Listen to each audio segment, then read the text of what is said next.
የቅርብ ጠላት ክፍል 8። ጤና ይስጥልኝ ውድ የሜሎክ ቲዩብ ተከታታዮች፣ የቅርብ ጠላት 8ኛ ክፍል አሁን ይቀርባል።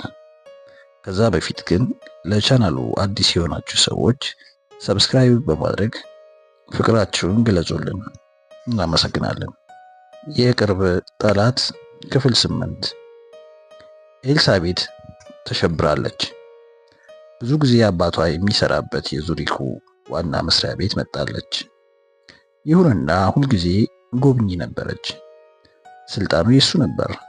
አሁን ግን ስልጣኑ የሷ ነው። ግዙፉን የአባቷን ቢሮ ዙሪያውን ቃኘችና አታላይ የሆነች መሰላት። ክፍሉ በኤርነስት ሆህን አማካኝነት በሚያስደንቅ ሁኔታ ተጊጧል። የሮንትገን መደርደሪያዎች ባሉበት ግድግዳ ላይ የሜን ተፈጥሯዊ አቀማመጥ የሚያሳይ ስዕል ተንጠልጥሏል። ከእሳት ማሞቂያው ምድጃ ፊት ለፊት የቆዳ ሶፋ፣ ትልቅ የቡና ጠረጴዛና 4 አነስተኛ ወንበሮች ተደርድረዋል። በግድግዳዎቹ ላይ ዙሪያውን በእነ ሪንዋር፣ ቻጋል ክሊስ እና ኩቤት የተሰሩ ስዕሎች ተንጠልጥለዋል። የቢሮ ጠረጴዛ ከጥቁሩ የሙሃጎኒ እንጨት ተፈልፍሎ የተሰራ ነው።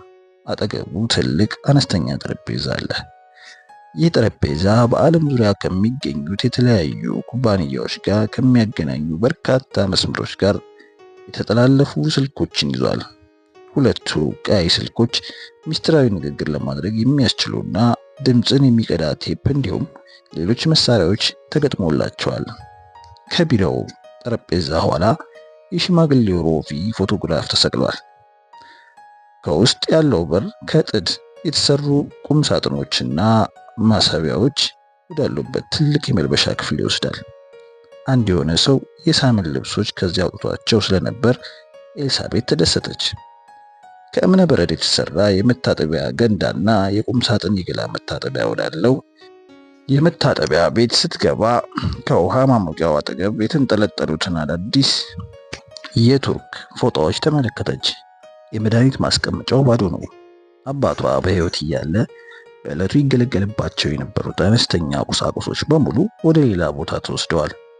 ምናልባትም ኬት ኤርሊንግ ሳትወስዳቸው አትቀርም። ኤልሳቤት ኬት ከአባቷ ጋር ፍቅር ይዟት እንደሆነ አሰበች።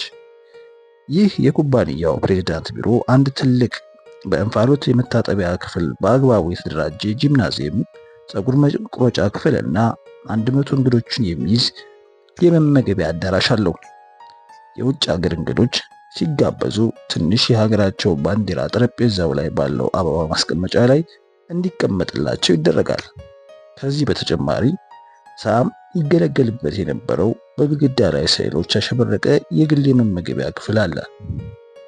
ኬት ኤርሊንግ ቀንና ሌሊት እየተፈራረቁ የሚሰሩ 2 የምግብ አብሳዮች መኖራቸውንና ለምሳ ወይም ለራት ከ12 በላይ እንግዶችን ማስተናገድ ካስፈለገ ከ1 ሰዓት በፊት ሊነገራቸው እንደሚገባ ለኤልሳቤት ነግራታለች። ኤልሳቤት አባቷ ወንበር ላይ ተቀምጣለች። ጠረጴዛው ላይ በርካታ ወረቀቶች ተቀምጠዋል። ዙሪያዋን በቢሮ ውስጥ ማስታወሻዎች፣ በስታቲስቲክስ መረጃዎችና በልዩ ልዩ ዘገባዎች ተከባለች። ከየት እንደምትጀምር አላወቀችም። አባቷ እሷ በተቀመጠችበት ወንበር ላይ ከቢሮ ጠረጴዛ ኋላ ተቀምጦ ሲያደርጋቸው የነበሩትን ነገሮች አሰበችና ድንገት በውስጧ ከባድ የሐዘን ስሜት ተሞላ። ሳም አስገራሚ ችሎታ ያለው በጣም ብልህ ሰው ነበር። አሁን በሕይወት ቢኖርላት ምን ነበረበት? ኤልሳቤት ወደ ለንደን ከመመለሱ በፊት አሌክን ለትንሽ ጊዜ አግኝተው ነበር። የሚያበቃሽን ያህል ጊዜ ወስደሽ አስቢበት ብሎ መክሯት ነበር። ማንም ሰው ግፊት ሊያሳድርብሽ አይገባም።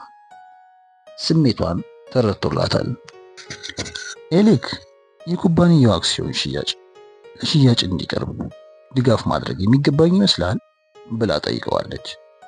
እሱም በፈገግታ ከተመለከታት በኋላ እየተርበተበተ ትልቋ ልጅ እንደዚያ ከማድረግ ውጭ አማራጭ ያለሽ አይመስለኝም። እኔ በበኩሌ የራሴ የምለው የሚሳል መጥረቢያ አላጣም።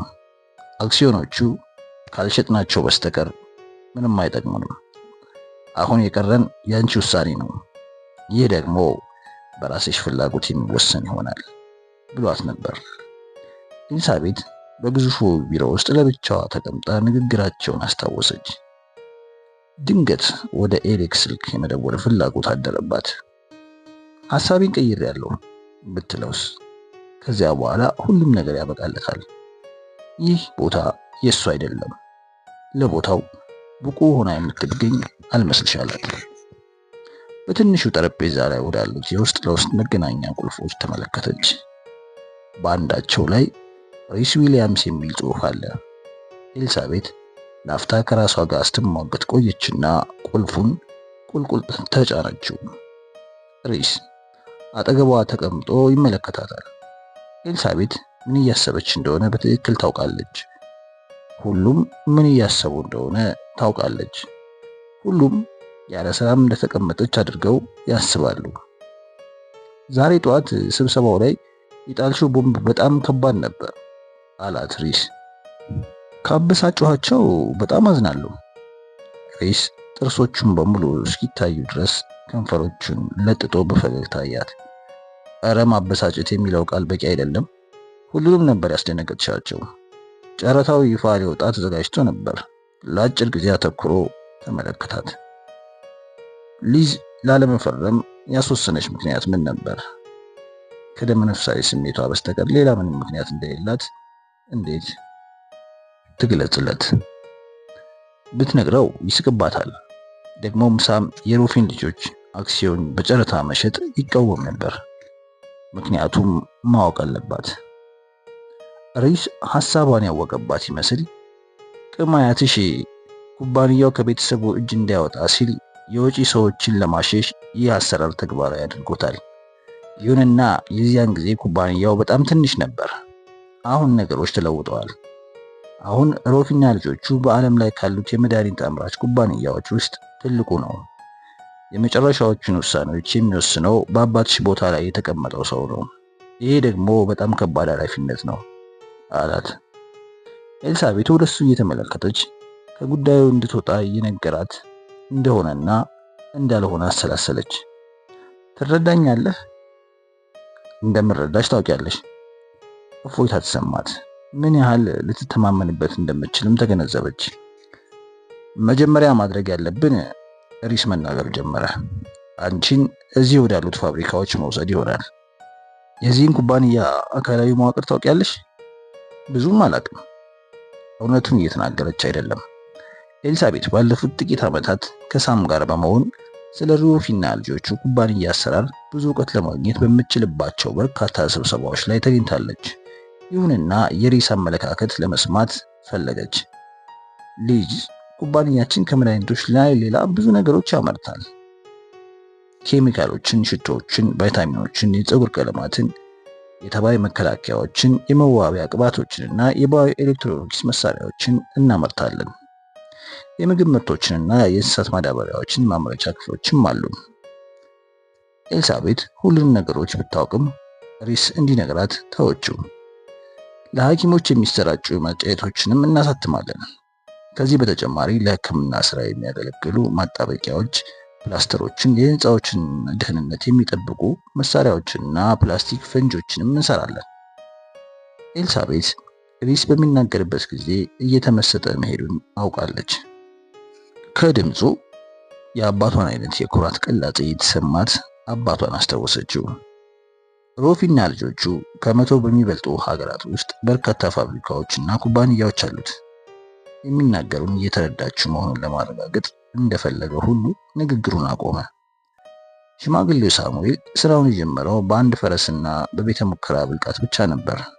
ከዚህ በመነሳት ኩባንያው አድጎ በዓለም ዙሪያ የሚገኙ 60 ፋብሪካዎች፣ 10 የምርምር ተቋማት እንዲሁም ደግሞ በሺዎች የሚቆጠሩ አሻሻጮችና ድጋፍ ሰጪ ሰራተኞች ያሉት ትልቅ ተቋም ሆኗል።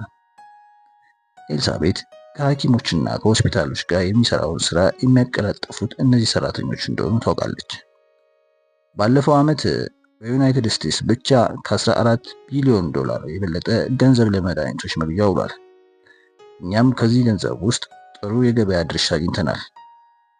እንደዚያም ሆኖ ሮፊና ልጆቹ ከባንኮች ጋር ችግር አለበት። የሆነ ችግር አለ። ሪስ ኤልሳቤትን ይዞ በመሄድ በኩባንያው ዋና መስሪያ ቤት ቅጥር ግቢ ውስጥ ያሉትን ፋብሪካዎች አስጎበኛት። በእውነትም ዙሪክ ውስጥ በርካታ ፋብሪካዎች አሉ። እነዚህ ፋብሪካዎች የሚገኙባቸው 75 ያህል ህንፃዎች በ60 ሄክታር መሬት ላይ ተንጣለዋል። ሙሉ በሙሉ ራሱን የቻለ የጥቃቅን አካላት ዓለም ነው። የማምረቻ ፋብሪካዎች፣ የምርምር ክፍሎቹን፣ የቤተ ሙከራዎቹንና የማከማቻ መጋዘኖችን ጎበኙ።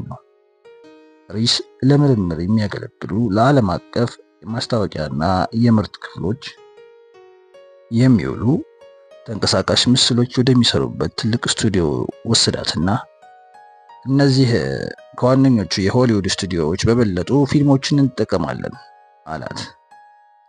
በሞለኪውላር ስነ ህይወት ክፍል በኩል በጠርሙስ ለመታሸግ የተዘጋጁ ፈሳሽ መድኃኒቶች የያዙ 50 ትላልቅ የብረት ጋኖች በተርታ ወደ ተሰቀሉበት የፈሳሽ መድኃኒቶች ማከማቻ ማዕከል ሄዱ። በዱቄት መልክ የተዘጋጁ መድኃኒቶች በሚቀመሙባቸው ክፍሎች ውስጥ እንክብሎቹን ማንም ሰው በእጁ ሳይነካቸው በተለያየ ቅርጽና መጠን ተቆራርጠው የሮፊና ልጆቹ ማህተም ከታተመባቸው በኋላ በፓኬቶቹ ታሽገው ስማቸውና የአወሳሰድ መመሪያቸው እየተጻፈባቸው ለስርጭት ዝግጁ ሲሆኑ አዩ። አንዳንዶቹ መድኃኒቶች የሥነ ምግባር ደንብን ተከትለው የሚሰራጩና በልዩ የሐኪም ትዕዛዝ ካልሆነ በስተቀር ለሽያጭ የማይቀርቡ ሲሆኑ፣ ሌሎቹ ደግሞ በየትኛውም የመድኃኒት መደብር የሚሸጡ ምርቶች ናቸው። ከሌሎች ህንፃዎች ተገንጥለው የተሰሩ በርካታ ትናንሽ ህንፃዎችም አሉ። እነዚህ ህንፃዎች የአናሊቲካል ኬሚስቶች፣ የባዮኬሚስቶች፣ የኦርጋኒክ ኬሚስቶች፣ የፓራሳይቶሎጂስቶች እና የፓቶሎጂስቶች የምርምር ጣቢያ የሆኑ ሳይንሳዊ ማዕከላት ናቸው። ሪስ እነዚህ ከ300 በላይ ሳይንቲስቶች ይሰራሉ በማለት ኤልሳቤት ነገራት። አብዛኞቹ ፒኤችዲ ያላቸው። $100 ሚሊዮን ክፍላችንን ለማየት ትፈልጊያለሽ? ኤልሳቤት ግራ ቢገባትም መስማማቷን ራሷን ነቅንቃ ገለጸች። ይህ ከሌሎች ህንፃዎች ገንጠል ብሎ የሚገኝ የሸክላ ህንፃ የደንብ ልብስ በለበሱ ፖሊሶች ይጠበቃል። ሪስ የይለፍ ፍቃዱን ሲያሳይ ኤልሳቤትና እሱ ወደ ውስጥ ለመግባት የተፈቀደላቸው ከረጅሙ ኮሪደር ባሻገር ትልቅ የብረት በር አለ። ጠባቂው ሁለቱን ቁልፎቹን በመጠቀም በሩን ከፈተው። ኤልሳቤትና ሪስ ወደ ውስጥ ዘለቁ። ክፍሉ መስኮቶች የሉትም። ከወለሉ ጀምሮ እስከ ኮርኒሱ ድረስ ያሉት መደርደሪያዎች በተለያዩ አይነት ጠርሙሶች፣ ብልቃጦችና የቤተ ሙከራ ብልቃጦች ተሞልተዋል። ይህ ክፍል $100 ሚሊዮን ክፍል የተባለው ለምንድን ነው? ኤልሳቤት ጠየቀች። ይህንን ክፍል ለማሳመር $100 ሚሊዮን ወጪ ሆኖበታል። መደርደሪያዎቹ ላይ ያሉትን ንጥረ ነገሮች አየሻቸው? አንዳቸውም ቁጥር እንጂ ስም የላቸውም። እነዚህ መድኃኒቶች ውጤት ሊያስገኙ አልቻሉም። ታዲያ ለምን $100 ሚሊዮን ተባለ? አንድ ውጤታማ መድኃኒት ለገበያ ማዋል ከቻልን እዚህ ክፍል ውስጥ የሚቀመጡ 1000 መድኃኒቶች ይኖሩናል። አንዳንድ መድኃኒቶች ለ10 ዓመታት ያህል በስራ ላይ ይውሉና ይታገዳሉ። አንድ መድኃኒት ውጤታማ መሆን አለመሆኑ ወይም ደግሞ በሌላ ሰው እየተሰራ መሆኑ ሳይታወቅ ለምርምር ከ5 እስከ $10 ሚሊዮን ሊያስወጣ ይችላል። ይሁንና መድኃኒቶቹ ትርፍ የሚያስገኙ ባይሆንም እንኳን ልንጥላቸው አንችልም። ምክንያቱም ከብልሆቹ ወጣት ሳይንቲስቶቻችን አንዱ በዚህ ክፍል ውስጥ ካሉት ውህዶች ውስጥ ጠቃሚ የሆኑ ንጥረ ነገሮችን ሊያገኝ ይችላል።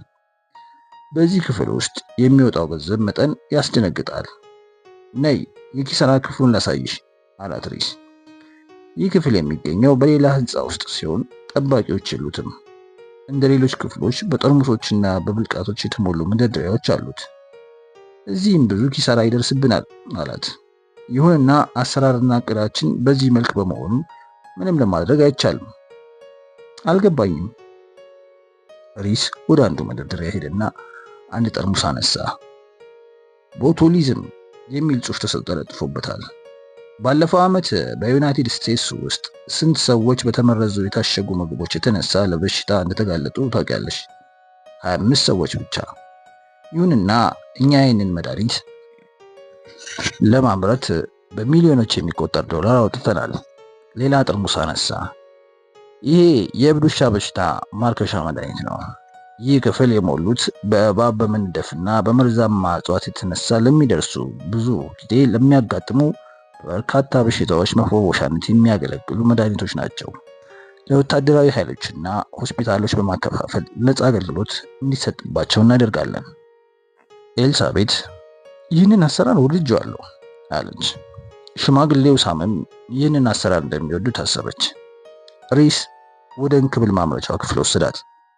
ባዶ ጠርሙሶች በተሽከርካሪ ከበሬቶ ላይ ተደርድረው ክፍል ውስጥ ይገባሉ። ከክፍሉ በወጡ ጊዜ ጠርሙሶቹ ታጥበውና ተቀቅለው ከጀርም እንዲጸዱ ይደረጋሉ። ከዚያም በእንክብሎች ሞሉና ስም ተጽፎባቸው ከላይ በጥጥ ታሽገው ይታሸጋሉ። ሁሉም ነገር የሚከናወነው በአውቶማቲክ መሳሪያዎች ነው። ከነዚህ በተጨማሪም የመስታወትና ብርጭቆ ፋብሪካውን የአዳዲስ ህንፃዎች ንድፍ የሚወጣበትና የስነ ህንፃ ማዕከሉን እንዲሁም ለስራ አመቺ የሆኑ አካባቢዎችን የሚያፈላልገው የመሬትና ህንፃ ጥናት ክፍሉን ጎብኝተዋል። በ50 ቋንቋዎች የተለያዩ በራሪ ወረቀቶች የሚያዘጋጁ ጸሐፊዎች ደፋ ቀና የሚሉበትና ጽሑፎችን የሚያተሙበትን ህንፃም ተመልክተዋል። አንዳንዶቹ የሥራ ክፍሎች ኤልሳቤትን የጆርጅ ኦርዌልን 1984 የተሰኘ መጽሐፍ እንድታስታውስ አደረጋት። ከጀርም የማጽጃ ክፍሎቹ በጨረር ብርሃን ከማሸብረቃቸው ውጪ ድምፅ አይሰማባቸውም። እነዚህን ክፍሎች የሚያዋስናቸው ክፍሎች ነጭ፣ አረንጓዴና ሰማያዊ ቀለማት ተቀብተዋል። በክፍሎቹ ውስጥ የሚሰሩት ሰራተኞችም ከየክፍሉ ጋር ተመሳሳይ ቀለም ያላቸውን የደንብ ልብሶችን ይለብሳሉ። እያንዳንዱ ሰራተኛ ወደ ክፍሎቹ ሲገባም ሆነ ሲወጣ ለጀርም ማጽጃነት በሚያገለግሉት አነስተኛ ክፍሎች ውስጥ ማለፍ ይጠበቅበታል። ሰማያዊ የደንብ ልብስ የሚለብሱት ሰራተኞች ቀኑን ሙሉ ከሚሰሩበት ክፍል አይወጡም። ምግብ ከመመገባቸው፣ እረፍት ከማድረጋቸው፣ መጸዳጃ ቤት ከመግባታቸው በፊት ልብሳቸውን አውልቀው ወደ አረንጓዴ ቀጠና በመግባት ሌላ ልብስ መልበስና እንደገና ሲመለሱም በተገላቢጦሽ ሂደት ውስጥ ማለፍ አለባቸው። አሁን የምንገባበትን ቦታ እንደምትወጁ ተስፋ አድርጋለሁ አላት ሪስ። በግራጫማው ኮሪደር አልፈው ወደ ምርምር ህንፃው ሄዱ። መግባት ክልክል ነው የሚል ምልክት ከተጻፈበት በር ላይ ሲደርሱ ሪስ በሩን ከፍቶ ኤልሳቤትን ወደ ውስጥ አስገባት። ሁለተኛውን በር እንዳለፉም እንስሳትን በያዙ በመቶዎች በሚቆጠሩ የብረት ወንፊቶች የተሞላ ደብዛዛ ብርሃን ያለበት ክፍል ውስጥ ገቡ። ክፍሉ ሞቃታማና እርጥበት አዘል በመሆኑ ኤልሳቤት ጫካ ውስጥ የገባች መሰላት። አይናቸው ከጨለማው ጋር እየተላመደ ሲሄድ ዝንጀሮዎችን፣ አይጠመቆጦችን፣ ድመቶችንና ነጭ አይጦችን የያዙ በርካታ ከወንፊት ብረት የተሰሩ ቤቶችን አዩ። አብዛኞቹ እንስሳት ከተለያዩ የሰውነት አካሎቻቸው ላይ አፈንግጠው የወጡ በርካታ ደስ የማይሉ እብጠቶች አሉባቸው። አንዳንዶቹ የራሳቸው ፀጉር ተላጭቶ አንጎላቸው ድረስ ዘልቆ የሚገባ የኤሌክትሪክ ሽቦ ተሰክቶባቸዋል። ሌሎቹ እንስሳት እየጮሁና የተለያዩ ድምጾችን እያሰሙ ቤቶቻቸው ውስጥ ወዲያ ወዲህ ይሯሯጣሉ። የተቀሩት ደግሞ ህሊናቸውን ስተው ተኝተዋል። ቦታው ሲኦል ይመስላል። ኤልሳቤት አንዲት ነጭ የድመት ግልገል ወዳለችበት የወንፊት ብረት አመራች። አንጎሏ ተጋግጦ በፕላስቲክ የተሸፈነ ሲሆን በርካታ ሽቦዎች ተሰክተውባታል። እዚህ ምን እየተሰራ ነው? ኤልሳቤት ቀፈፍ እያላት ጠየቀችው። ፊት ለፊት ቆሞ በማስታወሻ ደብተሩ ላይ እየጻፈ ያለው ረጅም ጭማም ወጣት አንድ አዲስ የህመም ማስታገሻ መድኃኒት እየሞከርን ነው ሲል መለሰላት። ኤልሳቤት ድክም ባለ ድምፅ ውጤታማ እንደሚሆን ተስፋ አደርጋለሁ አለችው። እኔም ልጠቀምበት የሚችል ይመስለኛል። ኤልሳቤት ከመታመሟ በፊት ከክፍሉ ወጣ ሄደች። ሪስ መተላለፊያው ላይ አጠገቧ ቆሞ አመመሽ እንዴ አላት። በረጅሙ ተነፈሰች። ኧረ ደህና ነኝ፣ ግን ይህ ሁሉ ነገር አስፈላጊ ነው እንዴ? እዚህ ሙከራዎች የብዙ ሰዎችን ህይወት ያድናሉ። ከ1950 ዓመተ ምህረት ጀምሮ ከሚወሰዱት ሰዎች ውስጥ 3/4ኛው በህይወት ሊቆዩ የቻሉት በዘመናዊ መድኃኒቶች እገዛ ብቻ ነው። ይህንን አስቢው አላት ሪስ። ኤልሳቤትም ስለ ሁኔታው አሰበች። ሁሉንም ህንፃዎች ተዘዋውሮ ለመጎብኘት 6 ሙሉ ቀናት ፈጀባቸው። መጨረሻ ላይ ኤልሳቤት ሰውነቷ ዛለ። በኩባንያው ግዙፍነት አእምሮዋ ዞረ። ያየችው ገና አንዱን የሮፊንና ልጆችን ፋብሪካ መሆኑን ተገነዘበች። በዓለም ዙሪያ ተበታትነው የሚገኙ ሌሎች በርካታ ኩባንያዎች አሉ። እውነታዎቹና ቁጥሮቹ ያስደነግጣሉ። አንድን አዲስ መድኃኒት ገበያ ላይ ለማቅረብ ከ5 እስከ 10 ዓመት የሚፈጅ ሲሆን ከሚሞክሩት 2000 መድኃኒቶች ውስጥ ውጤታማ የሚሆነው የሚመረቱት በአማካይ 3ቱ ብቻ ናቸው። ሮፊና ልጆቹ በጥራት ቁጥጥር ክፍሉ ውስጥ ብቻ 300 ሰራተኞችን ቀጥሮ ያሰራል። ሮፊና ልጆቹ በዓለም ላይ ከግማሽ ሚሊዮን በላይ ሰራተኞች አሉት። ያለፈው ዓመት ያልተጣራ ገበያችን ኤልሳቤት ሪስ የሚነግራትን አስደናቂ ቁጥሮች ለማብላላት እየሞከረች ታዳምጣለች። ኩባንያው በጣም ትልቅ ነው። እንዲያውም ትልቅ የሚለው ቃል በአግባቡ አይገልጸውም። በሰዎችና በገንዘብ ተመንዝሮ ሲገለጽማ በጣም አስደንጋጭ ነው። ኤልሳቤት ሌሊት አልጋዋ ላይ ተኝታ ያየችውንና የሰማችውን ነገር በሙሉ ስታስታውስ ከፍተኛ የሆነ ብቁ ያለመሆን ስሜት ተሰማት። ኢቮ የኔ ቆንጆ፣ ይህንን ጉዳይ በሙሉ ለኛ ብትተዩ እንደሚሻል እመኚ። እነዚህ ነገሮች ሊገቡሽ አይችሉም ብሏታል። ኤሌክ ደግሞ በበኩሉ አክሲዮኖቹን መሸጥ ያለባቸው እንደሚመስለው፣ ነገር ግን እሱ የሚመስለው የራሱ መጥረቢያ እንዳለው ነግሯታል። ዋልተር ደግሞ ለምን ራስሽን ታስጨንቂያለሽ? የፈለግሽበት ቦታ ሄደሽ በገንዘቡ ልትደሰች ትችያለሽ ብሏታል። ኤልሳቤት ሁሉንም ትክክለኛ ነገር እንደነገሯት አሰበች። በቃ ሁሉም ነገር እርግፍ አድርጋ በመተው ኩባንያውን እንደፈለጉ እንዲያደርጉት ትለቅላቸዋለች። እሷ የዚህ አይነት ስልጣን ለመረከብ አትችልም። ይህንን ውሳኔ ስትወስን ወዲያውኑ ትልቅ ሸክም የወረደላት መስሎ ተሰማት። ብዙም ሳትቆይ እንቅልፍ ጣላት። በማግስቱ አርብ የሳምንቱን የረፍት ቀናት መጀመሪያ ነበር። ኤልሳቤት ቢሮ እንደገባች ውሳኔዋን እንዲያሳውቅላት ሪስን አስጠራችው። ሚስተር ዊሊያምስ ትናንትና ማታ ወደ ናይሮቢ ሄዷል፣ ኬት እርሊንግ ነገረቻት። ማክሰኞ መመለሱን እንድነግርሽ አዞኛል። ሌላ ሊረዳሽ የሚችል ሰው ይኖራል? ኤልሳቤት አመነታች። እባክሽን ወደ ሰር ኤሪክ ደዊና ከሱ ጋር አገናኝ። እሺ ሚስ ሮፊ። ኬት በድምጿ ላይ ማመንታት እየተስተዋለ ዛሬ ጠዋት ፖሊሶች አንድ የታሸገ ዕቃ ልከውልሻል። አባትሽ በቻምፒኒ ከይዟቸው የነበሩት የግል ንብረቶች ናቸው አለች። የሳም ስም ሲነሳ ከባድ ሐዘን ተቀሰቀሰባት። ፖሊሶቹ ዕቃውን ለመልእክተኛሽ ሊሰጡ ባለመቻላቸው ይቅርታ ጠይቀዋል። መልእክተኛው እነሱ ዘንድ በደረሰ ጊዜ እነሱ ዕቃውን ልከውልሽ ነበር። ኤልሳቤት ግንባሯን ቋጠረች። መልእክተኛ ዕቃውን እንዲወስድ ወደ ቻምፕኒክ የተላክሽው ሰው ማለታቸው? አረ ማንንም ወደ ቻምፕኒክ አላኩም። በቢሮ ሰዎች አማካኝነት ሰው ተልቆ ሊሆን ይችላል። ለመሆኑ ዕቃው የት አለ? ቁም ሳጥንሽ ውስጥ ነው።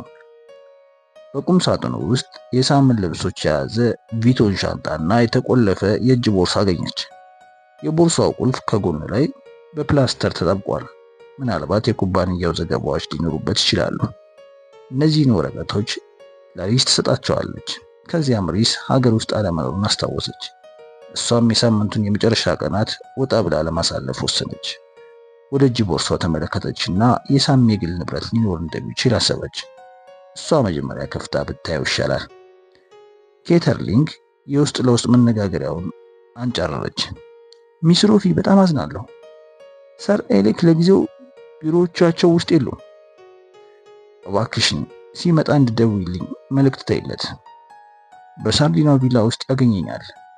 ለሚስተር ፓላዚ፣ ለሚስተር ጋስነር እና ለሚስተር ማርቴልም ተመሳሳይ መልእክት ላኪልኝ። ኤልሳቤት ጉዳዩን እርግፍ አድርጋ እንደምትተወው እነሱ አክሲዮኖቹን ሸጠው ኩባንያውን እንደፈለጉት ማድረግ እንደሚችሉ ትነግራቸዋለች። የረጅም ጊዜ እረፍት ለማግኘት ጓጉታለች። ቪላው ጥሩ መሸሸጊያ ይሆናታል። ብቻዋን ሆና ስለ ራሷና ስለ ወደፊት ህይወቷ ታስባለች። ነገሮች በፍጥነት ስለተለዋወጡባት ስለ ወደፊት ህይወቷ ለማሰብ እድል አላገኘችም ነበር። በሳም ላይ የደረሰው አደጋ ኤልሳቤት ሞት የሚለውን ቃል ማሰብ አትሻም። የሮፊና ልጆችን ብዙ አክሲዮኖች ወርሳ የኩባንያውን የወደፊት ዕጣ ፈንታ የመቆጣጠሩን ኃላፊነት መሸከሟ ከቤተሰቡ አባላት የኩባንያውን አክሲዮኖች ለመሸጥ እየደረሰባት ያለው አስቸኳይ ጫና የኩባንያው ያለበት ተጨባጭ ሁኔታ፣ ሁሉም ነገር በአንድ ጊዜ ተፈራረቀባት። ኤልሳቤት ከቀጠር ወደ በኋላ አካባቢ ወደ ሳርዲና ስትበር የእጅ ቦርሳው ይዛ ነበር። ከአውሮፕላን ማረፊያው በታክሲ ወደ ቪላው ሄደች። ቪላው ተዘግቶ በመክረሙ ማንም ሰው አልነበረም። ኤልሳቤት መምጣቷን ለማንም አልተናገረችም። ወደ ውስጥ ገባችና በምታውቃቸው ትላልቅ ክፍሎች ውስጥ በቀስታ እየተዘዋወረች እያለ ከዛ ቤት ውስጥ ወጣ የማታውቅ መሰላት። ይህ ቦታ ምን ያህል እንደተናፈቃት ተገነዘበች። ኤልሳቤት ጥቂቶቹን አስደሳች የልጅነት ጊዜዋን በዚህ ቪላ ውስጥ አሳልፋለች። ምግብ እያበሰሉ፣ ቤት እያጸዱና ግቢውን እየተንከባከቡ ሽር ጉድ የሚሉ ግማሽ ደርዘን ሰራተኞች በማይጠፉበት በዚህ መውጫና መግቢያው በማያስታውቅ ቤታቸው ውስጥ ለብቻዋ ስትሆን የእንግድነት ስሜት ተሰማት። አሁን በቤቱ ውስጥ ያለችው እሷ ብቻ ናት። በእርግጥ ያለፈ ዘመን ትዝታዎቿ የገደል ማሚቶም አለ። የሳሚ እጅ ቦርሳ ምድር ቤት ባለው ኮሪደር ላይ አስቀምጣ የእሷን ሻንጣ ይዛ ፎቅ ላይ ወጣች። ለረጅም ዓመታት ስታደርገው እንደነበረችው ሁሉ በኮሪደሩ መሃል ላይ ወደሚገኘው መኝታ ቤቷ ማቅናት ያዘችና ቆመች። የአባቷ መኝታ ቤት ጥግ ላይ ነው። ኤልሳቤት ዞር ብላ ወደዚያ አየችና ወደ በሩ ሄደች። በሩን በዝግታ ከፈተችው። አእምሮዋ ውስጥ ቢረዳውም ከፊል ለመለብሷ ሳምን ለማየት ድምፁን ለመስማት ይጠብቅ ነበር። የሳም መኝታ ቤት ባዶ ነው። ኤልሳቤት ለመጨረሻ ጊዜ እንዳየችው አልተለወጠም። ትልቅ ሁለት ሰው የሚያስተኛ አልጋ፣ ቆንጆ የልብስ ማስቀመጫ መሳቢያ፣ መልበሻ ጠረጴዛ፣ ሁለት ምቹ ባለመደገፊያ ወንበሮች እንዲሁም ከእሳት ማሞቂያው ምድጃ አጠገብ አንድ ሶፋ አለ። ኤልሳቤት ሻንጣዋን አስቀመጠችና ወደ መስኮቷ አመራች። የብረት ሻተሩ ተዘግቶ መጋረጃዎች ስለተከለሉ የመስከረም ወር መጨረሻ ፀሐይ ክፍሉ ውስጥ አይገባም። መስኮቱም በሰፊው ከፍታ አየር አስገባች። ቀዝቃዛው አየር የበልግን መምጣት ያበስራል። በዚህ መኝታ ቤት ውስጥ ትተኛለች።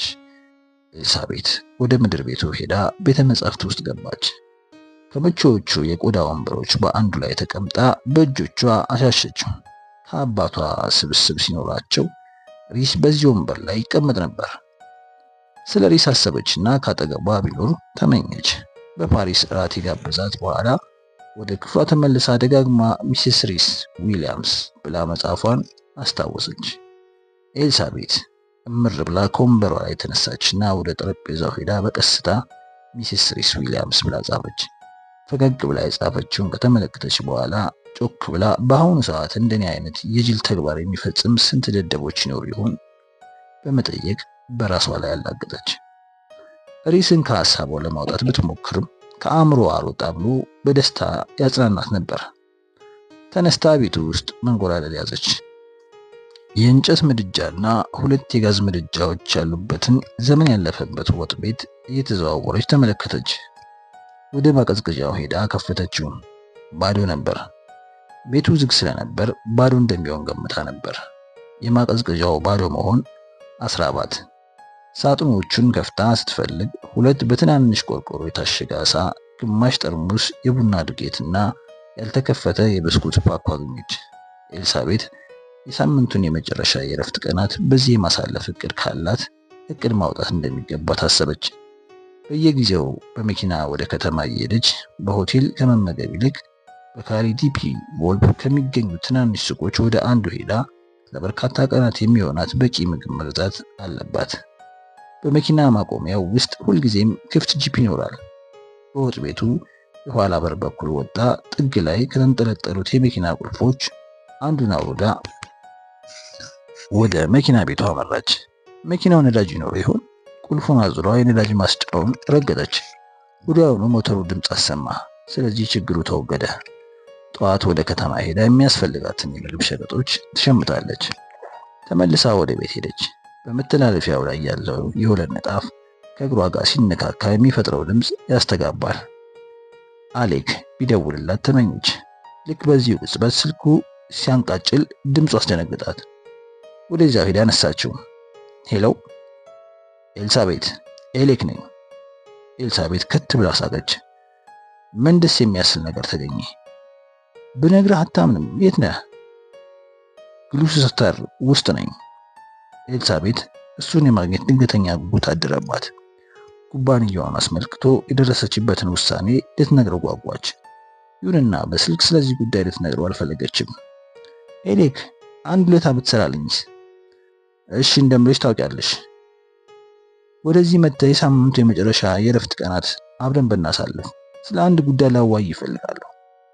ለሷ ሲል ስለሚሰርዛቸው ጉዳዮች ወይም ደግሞ ሊመቸው ስለማይችል አለመቻሉን በተመለከተ የነገራት ነገር የለም። በቃ እሺ ይሁን ብሎ መለሰላት። ኤሌክ ማለት እንዲህ ነው። ኤልሳቤት የግዷን ቪቪያንንም ይዛት እንድትመጣ አለችው።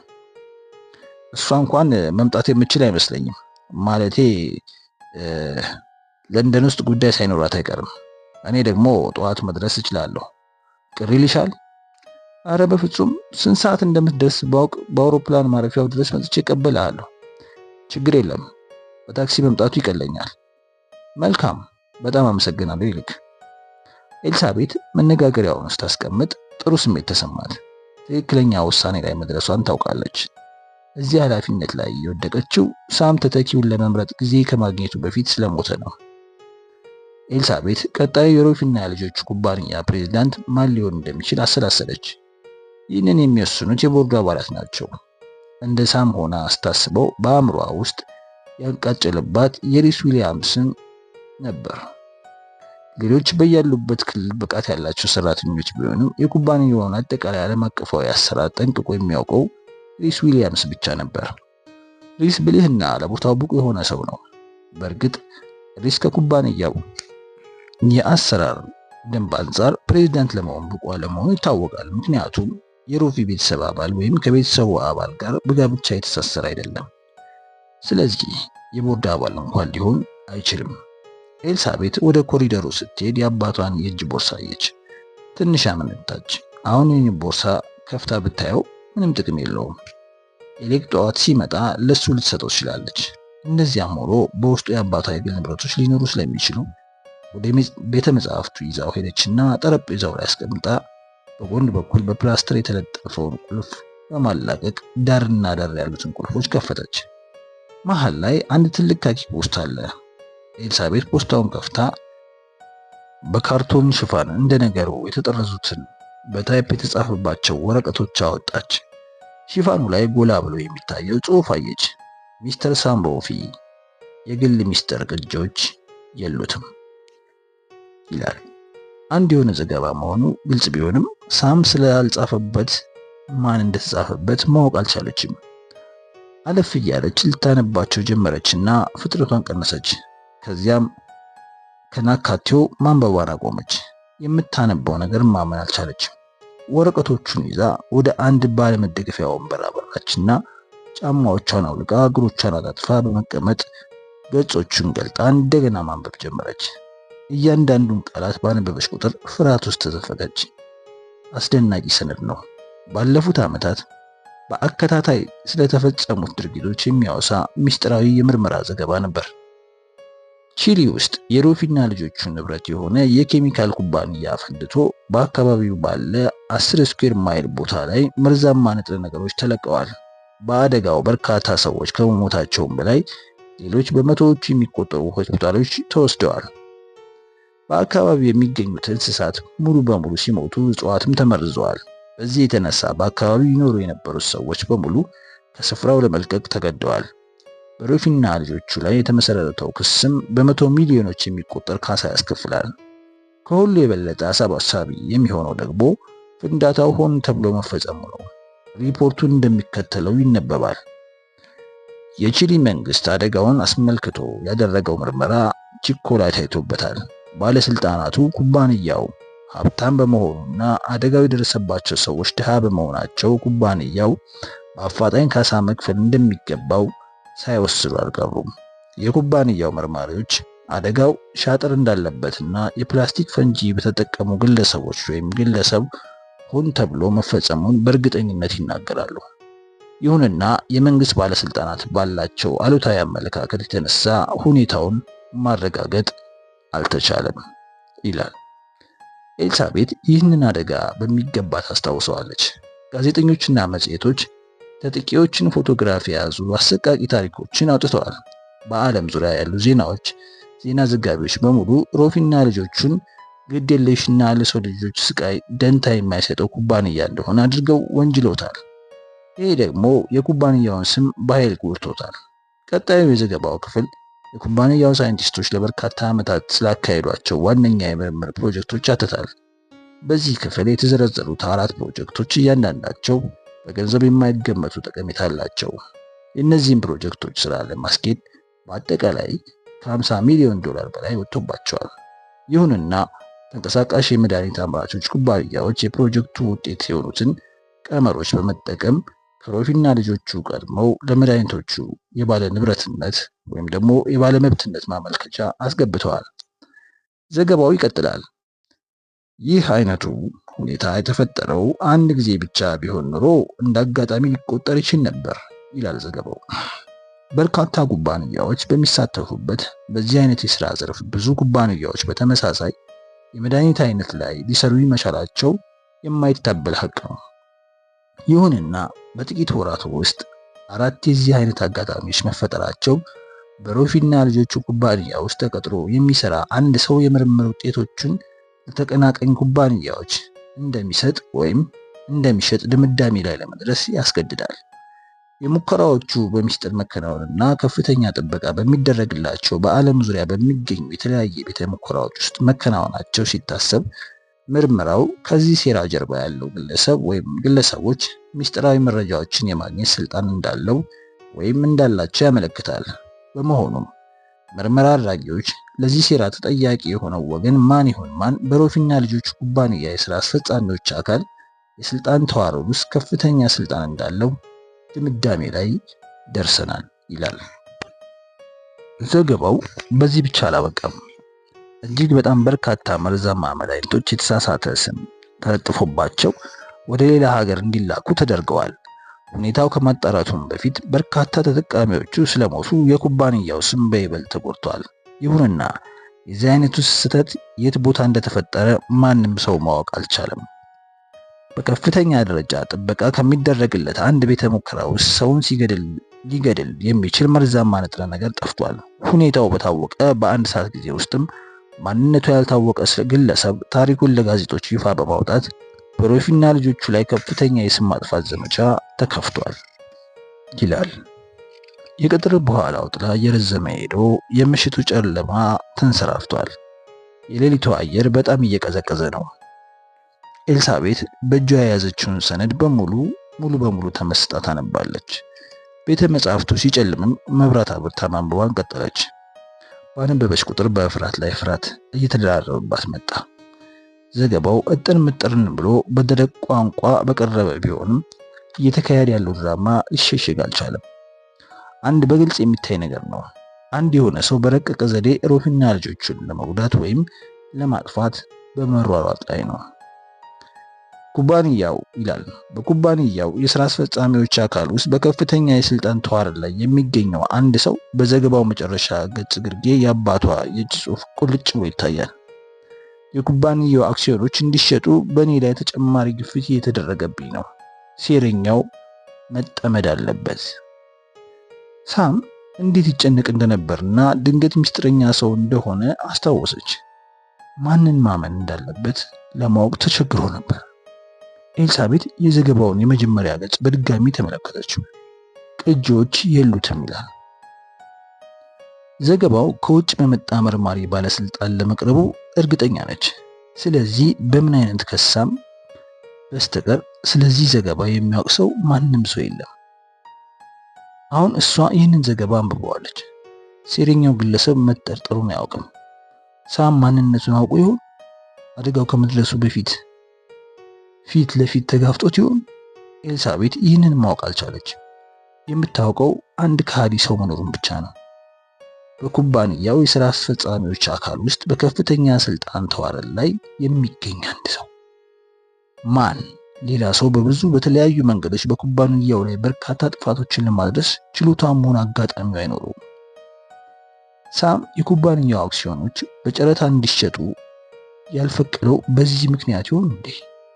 መጀመሪያ እስረኛውን ለማወቅ ሲሞክር ነበር ይሆን?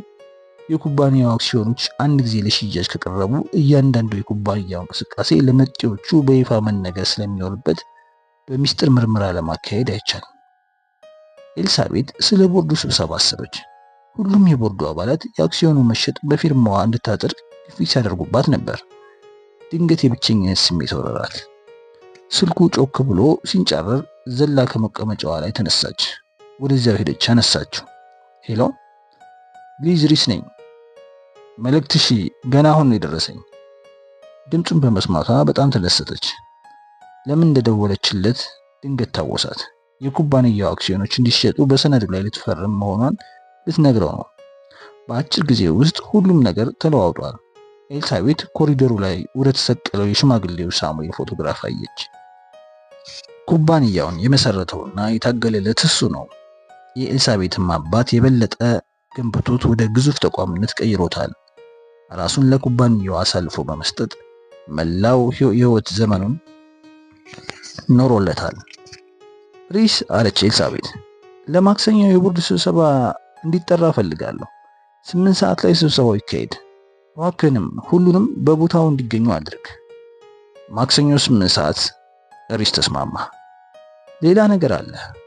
ኤልሳቤጥ አመነታች። አይ በቃ ይኸው ነው፣ አመሰግናለሁ። ኤልሳቤጥ በቀስታ ማነጋገሪያውን አስቀመጠች። ልትጋፈጣቸው ወሰነች። ከአባቷ አጠገብ ሆና ወደ ተራራው ጫፍ ላይ እየወጣች ነው።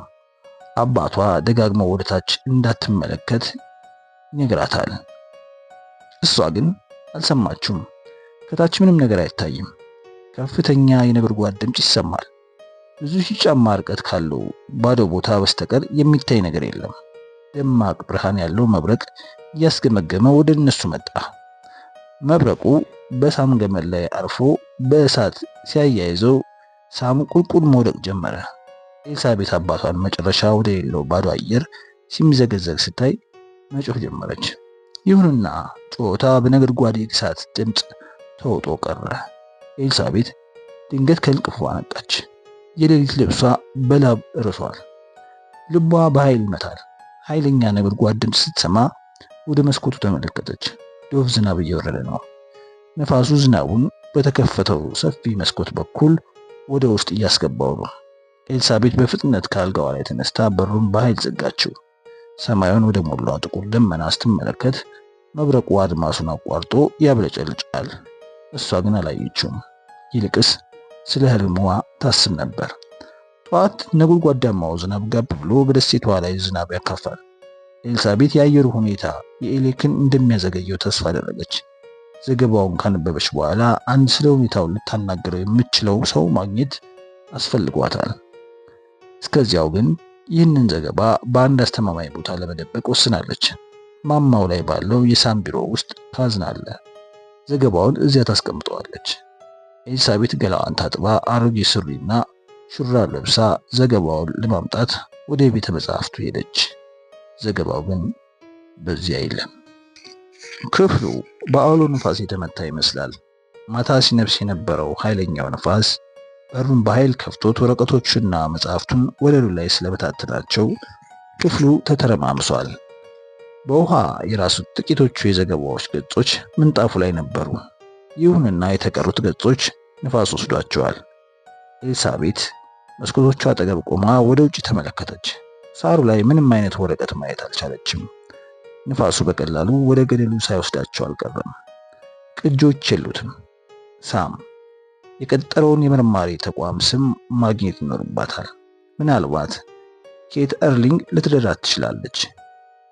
ይሁንና ሳምን እሷን ያምናት እንደነበር በእርግጠኝነት ማወቅ አትችልም። ማንንም ሰው ለማመን በማትችልበት ጨዋታ ውስጥ የገባች መሰላት። ስለዚህ በእርጋታና በጥንቃቄ መንቀሳቀስ አለባት። ኤልሳቤጥ በቤት ውስጥ ምንም ምግብ አለመኖሩን ድንገት ታወሳት። ወደ ካላዴ ቮልቭ ሄዳ የምግብ ሸቀጣሸቀጥ በመሸመት ኤሌክ ከመምጣቱ በፊት ለመመለስ ትችላለች። ቁም ሳጥን ወዳለበት ክፍል አምርታ የዝናብ ልብስና ፀጉሯን የምትሸፍንበትን የአንገት ልብስ አወጣች። በኋላ ላይ ዝናቡ ሲያባራ የጠፋትን ወረቀቶች መሬት ላይ ካሉ ትፈልጋቸዋለች። ወደ ወጥ ቤቱ ሄዳ የጂፑን ቁልፎች ከተሰቀሉበት አወረደችና በኋላ በር በኩል ወደ መኪና ማቆሚያው አመራች። ኤልሳቤጥ ሞተሩን አስነስታ በጥንቃቄ ከመኪና ማቆሚያው ወጣችና እያሽከረከረች ወደ ዋናው ጎዳና አመራች። መንገዱ እርጥብ በመሆኑ ፍጥነቷን ለመቀነስ ፍሬኑን ረገጠች። ጋራው ስር ወደምትገኘው ትንሽ መንደር በሚወስደው ቀጭን የተራራ ላይ ጎዳና አጠገብ ስትደርስ ወደ ቀኝ ታጠፈች። ጎዳናው ላይ በዚህ ሰዓት ምንም መኪኖች የሉም። በዚህ ከፍታ የተሰሩት ቤቶች በጣም ጥቂት ናቸው። ኤልሳቤት ወደ ግራ በኩል ፊቷን አዙራ ቁልቁል ወደ ተንጣለለው ባህር አየች። ባህሩ የሌሊቱ ዶፍ ዝናብ አስኮርፎት በብስጭት እየተናወጠ ገጹን አጥቁሮ ይታያል። መንገዱ ስለሚያንሸራትት በዝግታ እያሽከረከረች ነው። ሁለት መኪናዎች የሚያሳልፈው የገደሉ ጥግ ይዞ ቁልቁል ይወርዳል።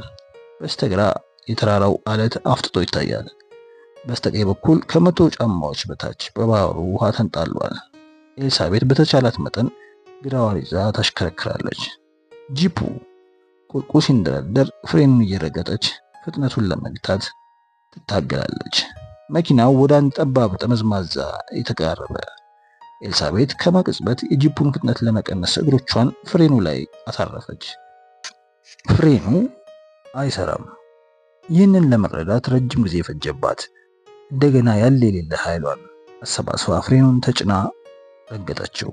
የጂፑ ፍጥነት እየጨመረ ሲሄድ ልቧ በኃይል መምታት ጀመረ። መኪናው በፍጥነት እየተሽከረከረ ወደ መጠምዘዣው ተጠጋ። ቁልቁል ሲንደረደር በየሴከንዱ የበለጠ ጉልበት ይጨምራል። በድጋሚ ፍሬኑን ረገጠች። ፍሬኑ ከጥቅም ውጭ ሆኗል። ከፊት ለፊቷ ላይ መጠማዘዣ አለ። ኤልሳቤት አይኗን ከመንገዱ ላይ አንስታ የፍጥነት መለኪያውን ለማየት ብትፈራም እንደምንም ብላ የፍጥነት ጠቋሚውን ዘንግ አርጋ ተመለከተችው። ቀዝቃዛ ፍርሃት ሰውነቷን ወረራት። ጠመዝማዣው ላይ ስትደርስ መሪዋን በኃይል አዞረች። ፍጥነቷ በኃይል ጨምሯል። የመኪናው የኋላ ጎማዎች ወደ ገደሉ ጫፍ ተንሸራተቱና እንደገና መንገዱን ያዙ። ጂፑ ወደፊት ተወርሮ በድጋሚ ቁልቁሎትን ተያያዘው። አሁን የሚያቆማት የሚከለክላት ፍጥነቷን የሚቆጣጠርላት ነገር አይኖርም።